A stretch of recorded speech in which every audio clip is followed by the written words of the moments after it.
भारत में सरकार और रेलवे के बाद सबसे ज्यादा संपत्तियां वक्फ के पास है। 8.72 लाख से अधिक वक्फ संपत्तियां भारत में है। ये संपत्तियां लगभग 6 लाख एकड़ भूमि पर फैली है, जिसमें कई यूरोपियन देश समाहित हो सकते हैं। इसके बावजूद वक्फ की वर्तमान स्थिति दुर्लभ प्रबंधन, पारदर्शिता की कमी और भारी उपेक्षा का घोतक बन चुकी है।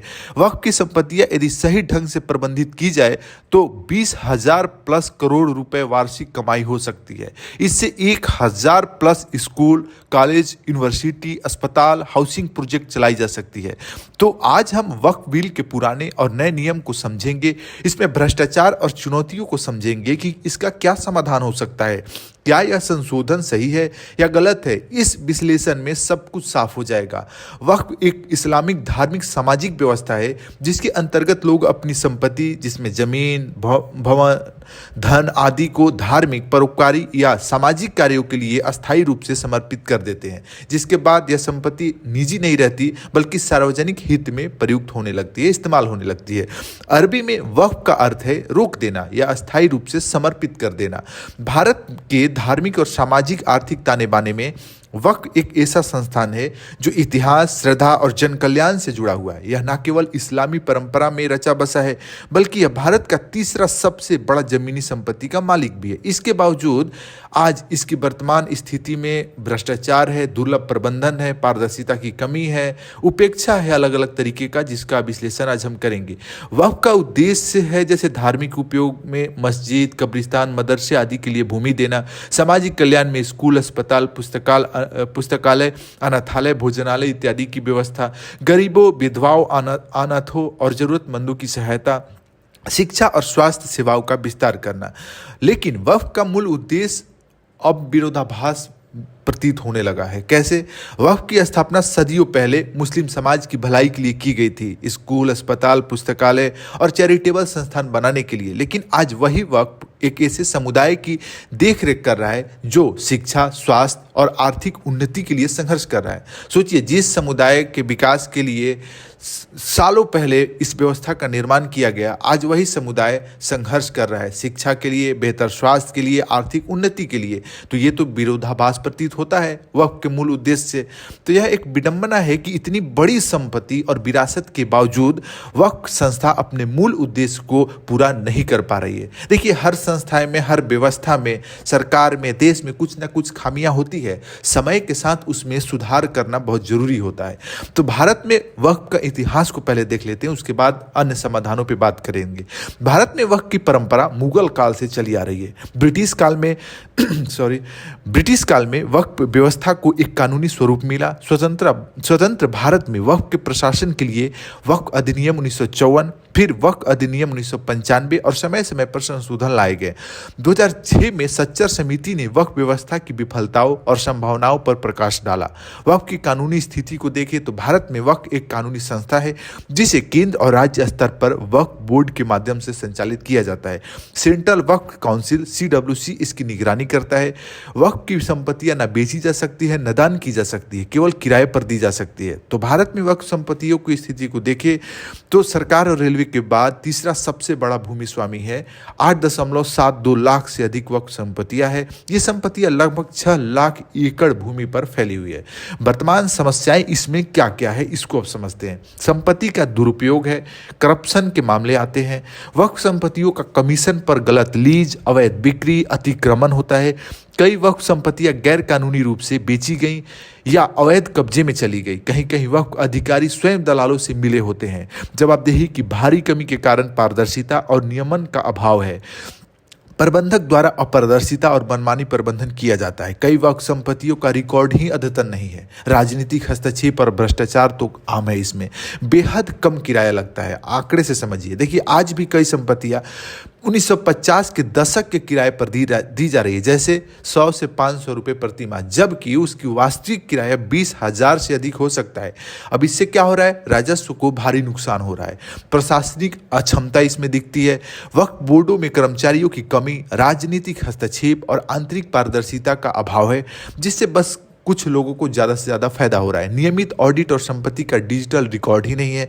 कमाई और उपयोग में असमानता है। सच्चर समिति 2006 ने कहा था कि वक्फ संपत्तियां हर साल 12,000 करोड़ कमा सकती है। आज यह क्षमता 20,000 करोड़ से अधिक मानी जा रही है, लेकिन वास्तविक आय कितना है? मात्र 200 करोड़ सालाना के करीब। यानी कि जो ये गैप हो रहा है, कितना गैप हो जा रहा है? लगभग 19,800 करोड़ का जो ये नुकसान हो रहा है अनुमानतः, वो आखिर पैसा कहाँ जा रहा है? सच्चर समिति की सिफारिश 2006 में आई थी। वक्फ बोर्डों को स्वतंत्र, पेशेवर और डिजिटल बनाया जाए। वक्फ संपत्तियों का GIS मैपिंग और ऑडिटिंग हो। वक्फ डेवलपमेंट कॉरपोरेशन की स्थापना हो और राजस्व का प्रयोग मुस्लिम पिछड़े वर्गों के लिए शिक्षा, स्वास्थ्य और रोजगार में किया जाए।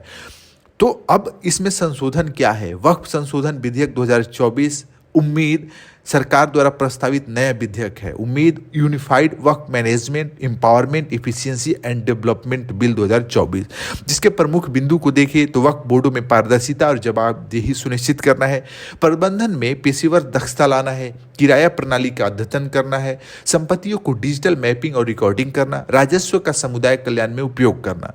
तो पुराने और नए से यदि तुलना कर लें तो कुछ महत्वपूर्ण पॉइंटों को देखिए। पुराना कानून के अनुसार पहला पॉइंट देखिए तो सेक्शन 40 में रीजन टू बिलीव के तहत अगर वक्फ बोर्ड किसी प्रॉपर्टी पर दावा करता है तो उस प्रॉपर्टी का मालिक सिर्फ वक्फ ट्रिब्यूनल में ही अपील कर सकता है, जबकि नए कानून के अनुसार, नए बिल के अनुसार प्रॉपर्टी का मालिक ट्रिब्यूनल के अलावा रेवेन्यू कोर्ट, सिविल कोर्ट या अन्य उच्च कोर्ट में भी अपील कर सकेंगे। पुराने कानून के अनुसार दूसरा पॉइंट, यदि महत्वपूर्ण पॉइंट देखें तो वक्फ ट्रिब्यूनल का फैसला आखिरी माना जाता है, उसे चुनौती नहीं दी जा सकती। लेकिन नए कानून, नए बिल के अनुसार वक्फ ट्रिब्यूनल के फैसले के खिलाफ हाई कोर्ट में अपील की जा सकेगी। तीसरा पॉइंट है, किसी जमीन पर मस्जिद हो या उसका उपयोग इस्लामिक कामों के लिए हो रहा हो तो उसे वक्फ संपत्ति मान लिया जाता है पुराने कानून के अनुसार। जबकि नए कानून के अनुसार जब तक किसी ने प्रॉपर्टी को वक्फ का दान न किया हो वक्फ को, वह संपत्ति वक्फ की नहीं मानी जाएगी। सिर्फ मस्जिद होना पर्याप्त नहीं है। पुराने कानून के अनुसार चौथा पॉइंट यदि देखें तो वक्फ बोर्ड में महिलाओं और अन्य धर्मों के लोगों की नियुक्ति नहीं हो सकती, जबकि नए कानून के अनुसार वक्फ बोर्ड में 2 महिलाएं और अन्य धर्म के 2 सदस्यों की नियुक्ति हो सकेगी। तो बदलाव समय की मांग होती है। बदलाव की जरूरत केवल प्रबंधन नहीं, सोच में भी सुधार की जरूरत है। हम हर चीज को राजनीति से नहीं जोड़ सकते हैं और सरकार को भी राजनीति करने से बचना चाहिए, विपक्ष को भी बचना चाहिए। हम एक देश हैं, एकता में विविधता में एकता का जो प्रतीक है वो हमेशा बनाए रखना है और हर समुदाय, हर व्यक्ति के विकास के लिए हमें प्रयास करना चाहिए। तो जहाँ भी व्यवस्था में कमी है, जहाँ सुधार की जरूरत है, वहाँ हमें सुधार करना चाहिए। वक्फ को केवल देखिए निःशुल्क और निम्न गुणवत्ता वाली सेवाओं का ही स्रोत ना माना जाए, दिया जाए, सहयोग किया जाए, लेकिन साथ में क्या करना चाहिए? उच्च गुणवत्ता वाले, आत्मनिर्भर, समावेशी और प्रेरणादायक संस्थानों की स्थापना का माध्यम भी वक्फ को बनाया जाना चाहिए। शिक्षा, स्वास्थ्य और रोजगार पर निवेश करना चाहिए। वक्फ की आय से विश्व स्तरीय स्कूल बनाया जाए, विश्वविद्यालय बनाया जाए, अस्पताल स्थापित किए जाए। इससे केवल मुस्लिम समुदाय ही नहीं बल्कि समाज के हर वर्ग को इससे लाभ मिल सकता है। GIS और डिजिटल रिकॉर्ड बनाए जाए, किराया पुनर्निर्धारण आयोग की स्थापना की जाए, वक्फ संपत्तियों की सुरक्षा और कानूनी संरक्षण हो, स्वतंत्र लेखा परीक्षा और पारदर्शिता की अनिवार्यता की जाए। वक्फ संपत्तियों से अर्जित आय को स्कूल, कॉलेज, अस्पताल, छात्रवृत्ति योजनाओं में पुनर्निवेश किया जाए। वक्फ बोर्डों का राजनीतिक हस्तक्षेप से मुक्त प्रशासनिक दृष्टिकोण अपनाना चाहिए। तो वक्फ का भविष्य और संभावनाएं क्या है? वक्फ की संपत्तियां यदि सही ढंग से प्रबंधित की जाए तो 20,000 करोड़ रुपए सालाना कमाई हो सकती है, जिससे कि हजारों स्कूल, कॉलेज, यूनिवर्सिटी, अस्पताल, हाउसिंग प्रोजेक्ट चलाए जा सकते हैं। वक्फ की संपत्ति का सही उपयोग क्या करेगा? भारत को समावेशी विकास की ओर ले जा सकता है। विश्व स्तरीय स्कूल बनाए जा सकते हैं, विश्वविद्यालय, अस्पताल बनाए जा सकते हैं, गरीबों और जरूरतमंदों को मदद, छात्रवृत्ति और स्वास्थ्य सुविधाएं दी जा सकती है। मुस्लिम समाज की आर्थिक और सामाजिक स्थिति को पूरी तरह बदला जा सकता है।